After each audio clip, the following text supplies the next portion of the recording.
नमस्कार, मैं हूं मनोज कुमार। कशिश की खास पेशकश खबर भी असर भी में आपका स्वागत है। अभी हम जिस जगह पे खड़े हैं उस जगह को सबसे पहले देख लीजिए और उसके बाद आपको समझने में थोड़ा भी देर नहीं लगेगा कि वाकई हम किस मुद्दे को लेकर बैठे हैं। हम उस मुद्दे को लेकर आए हैं जो मुद्दा चौथा स्तंभ पर हमला हो चुका है, पत्रकार पर हमला हो चुका है, और एक नहीं दो पत्रकार पर। वैसे अगर बात करें तो झारखंड के इतिहास का, तो झारखंड के इतिहास में ये लगातार होता रहा है कि आवाज उठाने वाले पत्रकार की आवाज को दबाने की कोशिश की गई है। राजधानी रांची में एक पत्रकार पर हमला हुआ और हमला ही नहीं, उसे जान से मारने की नियत से फेंक दिया गया। लेकिन देर ही सही पुलिस उठी और पुलिस जागी और मारने वाला कोई और नहीं, पुलिसकर्मी ही था। बड़ी विडंबना है कि वाकई जिस पुलिस पर लोगों को भरोसा है, लोग ये कहते हैं कि अगर पुलिस के पास आप जाएं तो आपको न्याय मिलेगा, लेकिन हम कहते हैं कि अगर आप झारखंड में हैं तो आपको न्याय नहीं मिलेगा। पुलिस से न्याय की उम्मीद आपको नहीं रखना होगा, क्योंकि पुलिस से अगर न्याय की उम्मीद रखेंगे तो हालात ऐसा होगा कि आपको लाठी और डंडे खाना होगा। और उसका जीता जागता नमूना ये सामने बैठे हुए लोग हैं। ये वो लोग हैं जो चौथा स्तंभ है।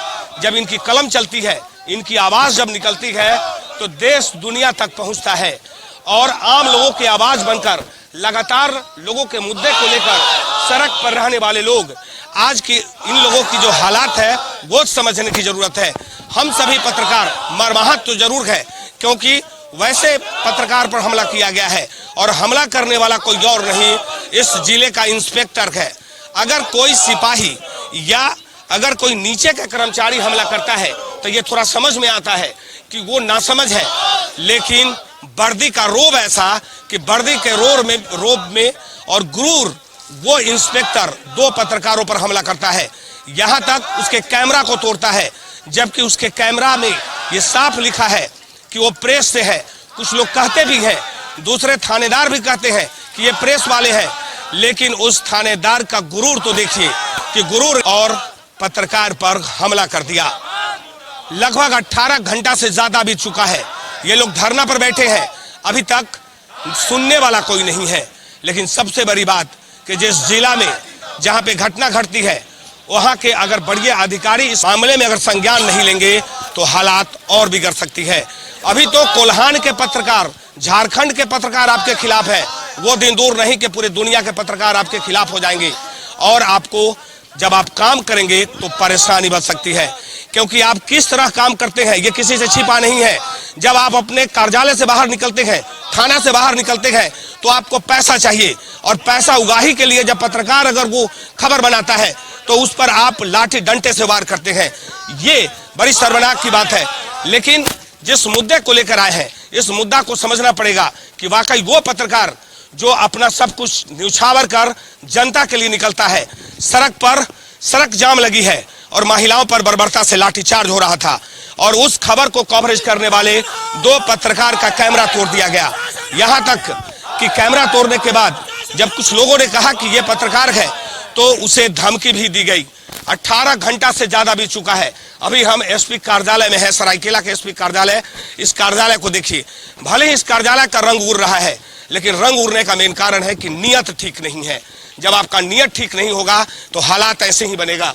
अभी तो यह एक दृश्य है, लेकिन वो दिन दूर नहीं कि पत्रकारों की आवाज को दबाने वाले अधिकारियों पर कार्रवाई के लिए पूरे दुनिया के पत्रकार सामने आएंगे। सबसे पहले सरायकेला खरसावां जिला के जो प्रेस क्लब के अध्यक्ष हैं, सबसे पहले उनसे हम जानने की कोशिश करेंगे पूरी बारीकी से, क्योंकि कई घंटा बीत चुका है और जब कई घंटा बीत जाता है तो लोगों का जब इम्तिहान यानी पेशेंस जब काम नहीं करता है तो लोग आक्रोशित हो जाते हैं। हालांकि पत्रकार हैं, ये सिर्फ अपने अधिकार की मांग को लेकर हैं, इन्होंने कोई उद्दंडपाना नहीं किया है। जबकि किसी राजनीतिक पार्टी के लोग अगर रहते तो अब तक इस कार्यालय में तोड़फोड़ हो जाती। आप समझिए, हम चौथे स्तंभ हैं, हम सब कुछ समझते हैं, लेकिन हम पर हमला करने वालों पर कार्रवाई क्यों नहीं हुई? मोहन जी ये बताइए, कई घंटा? बहुत बहुत धन्यवाद मनोज जी, इस प्रकरण को जिस तरह से आपके चैनल ने बराबर हमरे को साथ दिया और उठाया है। कई घंटे बीत जाने के बावजूद अगर प्रशासन हमारी मांगे नहीं मान रही है तो हम लोगों ने भी एक बात को ठान लिया है कि जिस शासन और प्रशासन को हम दिखाते हैं, हम उसको अब दिखाना बंद करेंगे, हम उनको चमकाना बंद करेंगे, हम उनके हर प्रेस कॉन्फ्रेंस का विरोध करेंगे। अगर हमारी मांगे नहीं मानी जाती है, हम हर प्रेस कॉन्फ्रेंस का पहली बात तो विरोध करेंगे। दूसरी बात, हम 18 घंटे से यहाँ बैठे हुए हैं, डीआईजी साहब को, आईजी साहब को सब जगह ये बात सूचना जा चुकी है कि पत्रकार के ऊपर हमला किया गया है, लेकिन एक पत्रकार को अगर सम्मान नहीं मिलेगा तो सम्मान के खातिर हमें जो करना पड़ेगा हम उसके लिए करेंगे। पत्रकार के पास दो चीज है और पत्रकार के पास कुछ नहीं है, सम्मान, संयम और मर्यादा, और पत्रकार जानते हैं। उसी मर्यादा और संयम के तहत यहाँ पर हम शांतिपूर्ण तरीके से अनिश्चितकालीन धरना पर बैठे हैं और बैठे रहेंगे। देश के चौथे स्तंभ पर हमला जिस तरह से बराबर परिपूर्ण तरह से पूरे झारखंड में की जा रही है, इस सरकार को होश में आना होगा। सरकार सोच ले कि सरकार को क्या करना है। अगर सरकार इसी तरह पूरे राज्यों में पत्रकार के ऊपर अगर हमले होते रहेंगे तो हमारे देश के चौथा स्तंभ जो है खतरे में है, और उस खतरे को निकालने के लिए हम जैसे यहाँ जितने पत्रकार भाई हर कोल्हान, पूरे कोल्हान से, पूरे जिले से, हर अलग अलग राज्यों यहाँ से लोग पहुंच चुके हैं। आप देख सकते हैं इन पत्रकारों के अंदर जो रोष है वो किस बात को लेकर है। एक बात को लेकर के जिस तरह से बैजनाथ महतो के ऊपर हमला हुआ, अभी तक वो पकड़े नहीं गए। जिस तरह से कल हमारे 2 पत्रकार भाइयों के ऊपर में गमरिया थाना प्रभारी हमला करते हैं और अभी तक उनके ऊपर कोई कार्रवाई नहीं की गई। हम उसके साथ में पूरे पत्रकार भाइयों के साथ मैं उसकी कड़ी निंदा करता हूं। हमारी कोई मांग नहीं है, हमारी सिर्फ एक ही मांग है, हमने रखा है कि हमें अपना सम्मान वापस चाहिए। हमें अगर सम्मान नहीं मिलेगा अनिश्चितकालीन धरने पर मैं बैठा रहूंगा, इसके लिए चाहे मुझे कुछ भी करना पड़ेगा। और मेरी मांग एक ही है, गमरिया थाना प्रभारी को निलंबित करो, निलंबित करो। सही आपने कहा कि वाकई ये आक्रोश समझने की जरूरत है। ये आक्रोश पत्रकार के पास अगर आ जाता है तो निश्चित तौर पे जलजला आ जाएगा, क्योंकि एक बार देखिए कि ये अब काला बिल्ला लगाकर ये लोग बैठ गए हैं। अब धीरे धीरे आक्रोश का जो दायरा है वो बढ़ता जा रहा है। आक्रोश का दायरा इसलिए बढ़ता जा रहा है कि पत्रकार ये चाहते हैं कि हमें न्याय मिले। जब आप प्रेस कॉन्फ्रेंस करते हैं, अगर आपकी योजना धरातल पर उतरती है तो सबसे पहले यही पत्रकार आपको उस जगह तक पहुंचाते हैं, अंतिम लोगों तक ये पहुंचता है कि आपने अमुक काम किया है। लेकिन जब वो पत्रकार सड़क पर न्यूज कवरेज करता है और उसके बाद उन पर लाठी बरसाया जाता है और न्याय को लेकर 18 घंटा से ज्यादा बीत गया और अभी तक कोई सुनने वाला नहीं है, जबकि सबसे पहले थाना में बैठे थे ये लोग। रात का खबर भी हम लोगों ने दिखाया था कि रात में कैसे एक तरफ बारिश हो रही थी और उस बारिश में सारे पत्रकार बाहर बैठे हुए थे और ये इंतजार कर रहे थे कि कोई न कोई अधिकारी बड़ा आएगा और उसके बाद कोई बड़ा फैसला हो जाएगा। क्योंकि इनका डिमांड कोई बड़ा डिमांड नहीं है, इनका डिमांड कोई पैसे का नहीं है, इनका डिमांड सिर्फ इतना है कि जिस थाना प्रभारी ने पत्रकारों पर हमला किया है उस थाना प्रभारी को आप निलंबित कर दीजिए। एक छोटा सा मांग, और उस मांग को लेकर लगातार सिर्फ सरायकेला के ही नहीं पूरे कोल्हान के पत्रकार लगातार आंदोलन कर रहे हैं। और उसके बावजूद भी अब हालात ऐसा है तो आप समझिए कि वाकई अब कानून कहां चला गया है, कानून व्यवस्था क्या हो गया है। पूरे राज्य की कानून व्यवस्था अगर चरमरा गई है तो उसका जिम्मेवार कौन है। हम सरकार पर नहीं जा रहे हैं, लेकिन इतना जरूर है कि जो जिले के अधिकारी हैं, जो जिला के पुलिस कप्तान हैं, उनको समझने की जरूरत है, क्योंकि जवाब तो जनता आपसे ही मांगेगा। निश्चित तौर पे हमारे साथ भाटिया जी भी है। भाटिया जी, मैं तो सबसे पहले ये कहना चाहता हूं कि जिस भी राज्य में पत्रकारों को अगर धरना प्रदर्शन करना पड़ जाए, पत्रकारों को अगर विरोध प्रदर्शन करना पड़ जाए, अगर पत्रकार धरने पर बैठ जाए, तो ये सीधे से कहा जा सकता है कि उस राज्य की लॉ एंड ऑर्डर व्यवस्था जो है पूरी तरह से चरमरा गई है। अधिकारी निरंकुश हो गए हैं, अधिकारी सुनना नहीं चाह रहे हैं, और यही कारण है कि पत्रकार आज धरने पर बैठे हैं। आप देख लीजिए, पिछले कुछ समय से लगातार कभी किसी जिले में पत्रकार को पीट दिया जा रहा है, कभी किसी जिले में पत्रकार के ऊपर में फर्जी केस दर्ज कर दिया जा रहा है। पत्रकार अगर कोई खबर चला रहा है तो उसके ऊपर में कानूनी कार्रवाई हो रही है। पत्रकारों को क्या चाहते हैं सरकार कि क्या पत्रकार बोलना बंद कर दे, पत्रकार लिखना बंद कर दे, क्या पत्रकार गूंगा अंधा बहरा हो जाए? अगर सरकार ऐसी मंशा रखती है तो सरकार इस बात के लिए तैयार रहे। हम लोग चुप नहीं बैठेंगे, लगातार आंदोलन करेंगे। ये सरायकेला में आज आंदोलन हुआ, 2 दिन पहले आप देखिए लगातार रांची प्रेस क्लब के जो पदाधिकारी है वो लोग भी धरने पर बैठे हैं। गोड्डा में यही हाल है, धनबाद में यही हाल है।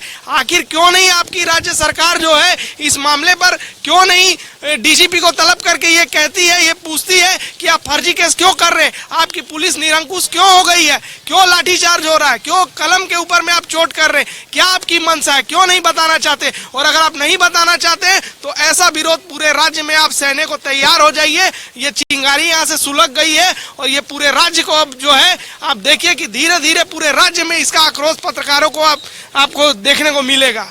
सही आपने कहा कि वाकई आक्रोश जो है, और ये आक्रोश का ही नतीजा है कि जो पत्रकार कलम चलाते हैं आज उनको धरना पर बैठने की नौबत आ गई है। लेकिन जरूरत है समझने की, जरूरत है यहाँ के बड़े अधिकारियों को समझने की। अगर बड़े अधिकारी नहीं समझेंगे तो हालात और बिगड़ सकती है। अभी हम सरायकेला एसपी कार्यालय में हैं और ये बड़ी दुख की बात है कि हम उस खबर को लेकर एसपी कार्यालय में हैं जो खबर करने वाला आज खुद खबर बन रहा है। वो पत्रकार जिस पर हमला हुआ, राजधानी रांची में जानलेवा हमला होता है, लेकिन अब झारखंड की आर्थिक राजधानी से सटा हुआ सरायकेला में भी 2 पत्रकारों पर जानलेवा हमला होता है। ये तो भगवान का लाख लाख शुक्र है कि भीड़ था, भीड़ से वो बच गया दोनों पत्रकार, नहीं तो राजधानी रांची का हाल इन पत्रकारों के साथ होता। क्योंकि वो थाना प्रभारी का इतिहास रहा है। सबसे पहले उस थाना प्रभारी के इतिहास के बारे में हम आपको बता दें।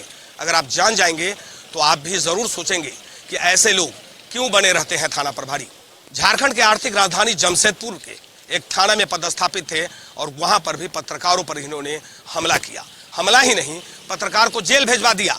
लेकिन तत्कालीन उपायुक्त ने पूरे मामले को संज्ञान में लिया और तत्कालीन एसएसपी ने, और उसके बाद तब जाकर मामला शांत हुआ। लेकिन उस आदमी का नियत आज भी नहीं बदला है। उस आदमी का नियत आज भी वही है जो सरायकेला में हुआ। अगर भीड़ नहीं रहता तो दोनों पत्रकार को ये लोग उठाकर कहीं ले जाते और जंगल में फेंक देते, ताकि कुछ पता ही नहीं चलता और बाद में वही थानेदार कह देता कि किसी अपराधी ने उसकी हत्या कर दी है। क्योंकि आप समझिए कि अगर 18 घंटा से ज्यादा बीत गया है और अभी तक पत्रकारों को न्याय नहीं मिल रहा है तो न्याय देने वाला ऊपर बैठा है। अगर वो सामने अगर आकर एक बार पत्रकार से अगर बात कर लेता तो निश्चित तौर पे ये हालात अभी नहीं बनती। अभी तो सिर्फ काला बिल्ला लगा है। वो दिन दूर नहीं कि इनके कार्यालय में पत्रकार ताला भी लगाएंगे, और वो भी ज्यादा वक्त नहीं है। एक बार पूरे पत्रकार को देखिए और उसके बाद हम आपको कुछ वैसे लोग भी हैं, राजनीतिक पार्टी के भी लोग हैं, उनसे भी हम बात करने की कोशिश करेंगे। लेकिन सबसे पहले हम ये आपको बता दें कि हाय हाय करने की नौबत आ गई, हाय हाय करने की नौबत आ गई, और उसका मुख्य कारण है कि हमें न्याय नहीं मिला है। जितेंद्र जी, देखिए, 2 बातें मैं साफ तौर से कहना चाहता हूं। जो संघर्ष चल रहा है, मेरी कई मंत्रियों से बात हुई है, मिथिलेश ठाकुर जी से बात हुई है, श्रीमती जोबा मांझी से बात हुई है, अर्जुन मुंडा जी के यहाँ इन्फॉर्मेशन गई है। उसके बाद अगर हम देखें तो 2 विधायक हैं, दशरथ गगराई हैं, मधुकोड़ा जी हैं, पूर्व मुख्यमंत्री, सांसद से भी बात हुई है। लेकिन ये अब तक मैं जो बात हमेशा कहता रहता हूँ, ये बात है कि ना हम आम में है ना खास में है, सिर्फ पत्रकार एहसास में है। पत्रकारों के लिए जैसे अलग कुर्सी लगाई जाती है, वैसे ही अभी लोकतंत्र की इस झारखंड की व्यवस्था में पत्रकारों को बिल्कुल अलग थलग कर दिया गया। ये दुर्भाग्यजनक स्थिति है और ये दुर्भाग्यजनक स्थिति झारखंड में लोकतंत्र को खतरे में डाल रही है। अब होना ये चाहिए कि माननीय मुख्यमंत्री महोदय को ट्वीट किया गया है, हमारे प्रभारी ने ट्वीट किया है, कई संगठनों ने ट्वीट किया, त्वरित संज्ञान लेना चाहिए। क्या पत्रकार बिल्कुल समाज से अलग हैं? क्या एलियंस है, दूसरे ग्रह से आए हुए हैं कि इनकी बात नहीं सुनी जाएगी? अभी आप देख ही रहे हैं, आपने बताया कि जो दशा दुर्दशा है यहाँ की, जिस तरह का रंग रोगन है, रंग उतर गया है, तो चेहरे से भी रंग उतर रहा है और सच्चाई छुप नहीं सकती है बनावट के वसूलों से, खुशबू आ नहीं सकती है कागज के फूलों से। तो कैसे होगा, कैसे चलेगा लोकतांत्रिक व्यवस्था, कैसे चलेगी? मनोज जी, सही आपने कहा कि वाकई कितना दिन आप बना कर रखेंगे, लेकिन ये भी समझने की जरूरत है। संतोष जी, लगातार पूरे आंदोलन को शुरू से लेकर लगातार आपसे ही हमको सूचना मिली थी कि हालांकि व्हाट्सएप पे चल रहा था, हमने जब रात को देखा उसके बाद आपसे बात हुई, आपने सब कुछ बताया। आगे क्या?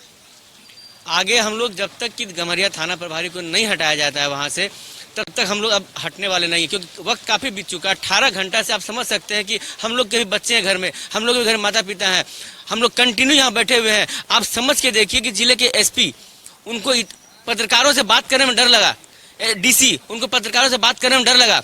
दिन रात हम लोग उनके साथ काम करते हैं, एक बार आके हमारा दर्द नहीं समझ सके वो कि आखिर क्या परेशानी है, क्यों ऐसा स्थिति उत्पन्न हुआ। तो अब अगर उनको अगर अपने पद का गुरूर है तो हम छोटे हैं, तो हम अपने अपने जो लोकतांत्रिक प्रक्रिया के तहत होना चाहिए, हम लोग बैठे हुए हैं, आगे जो होगा।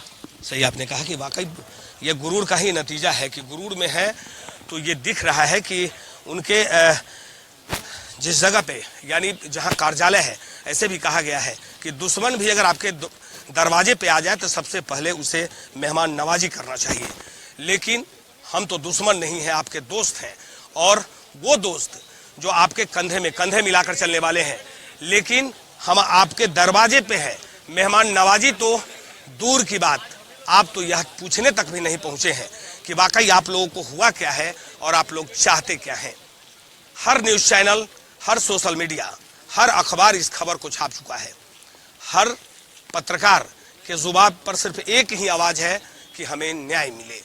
अब ये पहली बार ऐसा हुआ, हालांकि इससे पहले भी कई बार हुआ, लेकिन इस बार जो हुआ वो काफी शर्मनाक है। सबसे पहले भारतीय जनता पार्टी के नेता है रमेश भाई, आपका तो ये विधानसभा क्षेत्र भी है, आप लगातार दौरा भी करते रहते हैं। पत्रकारों पर हमला किस रूप में आप?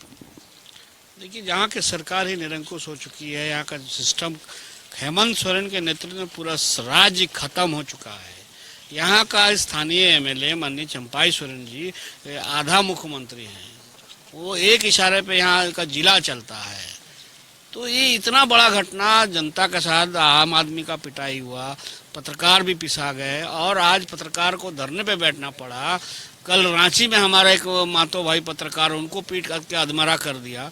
तो ये स्थिति आप देख रहे हैं, राज्य सरकार खत्म है। और इस राज्य सरकार के खिलाफ में मैं अपील करूंगा पूरे पत्रकार भाइयों को, जनता को, कि ऐसे सरकार का रहना ना रहना, मतलब ऐसा लग रहा है कि तालिबानी टाइप का यहाँ पर हो गया, कोई किसी का सुनता नहीं है।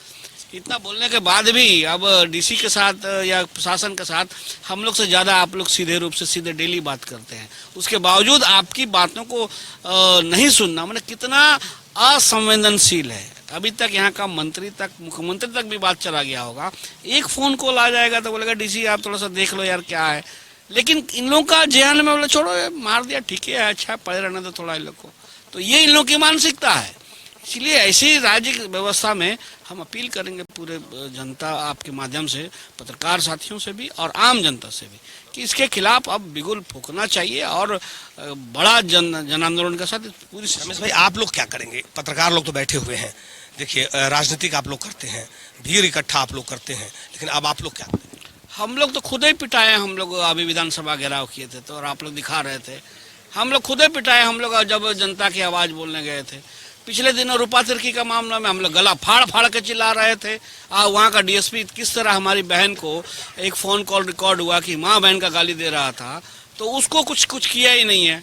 उसको तो आदिवासी एट्रोसिटी एक्ट लग जाना चाहिए था। लेकिन इस हेमंत सोरेन की सरकार को उगाही करने से फुर्सत रहेगा तब ना ये आम लोगों की समस्याओं को सुनेगा और जन भावना को समझेगा। सही आपने कहा कि विपक्ष भी अब हाथ खड़ा कर चुका है। आप समझिए कि जब सरकार का जो स्थिति है उस स्थिति को भी समझने की जरूरत है, और विपक्ष भी जो है वो, अब देखिए पत्रकार पर हमला लगातार 18 घंटा से ज्यादा बीत गया। क्या लगता है कि यहाँ की जो अधिकारी है बेलगाम हो गए? देखिए, इसको हम संज्ञान में लोग लिए हैं।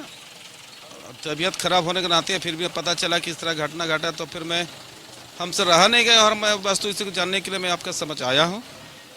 और इसको मैंने पेपर के माध्यम से सुबह देखे कि इस तरह घटना घटा, तो मैंने अपने प्रदेश अध्यक्ष से भी बात करने का प्रयास किया, लेकिन बात नहीं हो पाई। और उनके जो कर्मचारी प्रभारी उनसे बात हुई, सारा घटना का लोग अवगत कराए हैं। जो चौथा स्तंभ पर प्रहार करना, ये नैतिकता भी नहीं दिखता है, क्योंकि चौथा स्तंभ का एक अलग पहचान है। ये आईना दिखाने का काम करता है लोगों के बीच, और ना ही किसी का पक्ष में लेता ना क्या, जो सामना है वो दिखाता है। आपने कहा, देखिए प्रमोद जी समय कम है, क्या कहेंगे? हम यही कहेंगे कि यहाँ का जिला प्रशासन और सरकार निरंकुश हो गई है। लगातार पत्रकारों के ऊपर हमला हो रहा है, लेकिन आंख बंद करके सोई हुई सरकार है और पत्रकारों को कहीं भी नहीं सुना जा रहा है। 18 घंटे से ऊपर हो गया, हम लोग बिना खाए पिए बैठे हुए हैं, लेकिन कोई हम लोग का सुधि लेने वाला नहीं है। सर, हम यही कहना चाहेंगे, पत्रकारों के साथ जो भी आज हुई है अमानवीय घटना, ये बर्दाश्त के काबिल नहीं है। अगर आज एसपी हमारे जो आनंद प्रकाश जी जो हैं, उनका सबसे पहले कर्तव्य था कि थाना प्रभारी गम्हरिया को तत्कालीन सस्पेंड कर देना चाहिए था, ताकि पत्रकार को साथ लेकर चलेंगे तो समाज में हर वो अच्छाई और बुराई खबर को प्रकाशन करने में मदद मिलेगी और उनकी एक एक बात को हम जन तक लेके आएंगे। आपने कहा कि वाकई राजधानी रांची में जो हमला हुआ उसको लेकर अभी तक गिरफ्तारी नहीं हो पाई और सरायकेला में पत्रकारों पर हमला हुआ उसको लेकर अभी तक यहाँ के जो अधिकारी हैं यानी पुलिस कप्तान हैं उन्होंने अब तक संज्ञान भी नहीं लिया, जबकि महज चंद कदमों पर ऊपर में बैठे हुए पूरा नज़ारा देख रहे हैं और वो ये चाह रहे हैं कि पत्रकारों पर हमला हुआ है और कुछ आगे हो जाए। लेंगे एक छोटा ब्रेक, बने रहिए मेरे साथ। हम चलेंगे एसपी के यहाँ और एसपी से जानने की कोशिश करेंगे कि आखिर पत्रकारों पर हमला हुआ आप क्या करेंगे कार्रवाई।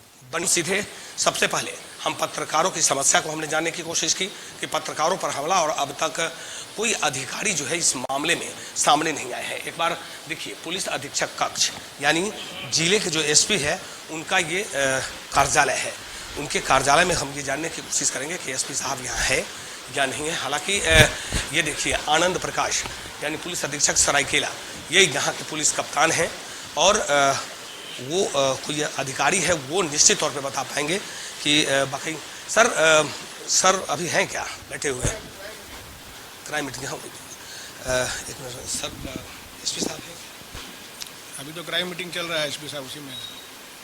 सर आप लोग को जानकारी है क्या कि पत्रकार लोग नीचे बैठे कुछ घटना घट गई है? लोग नहीं, हमको तो जानकारी नहीं इस बारे में।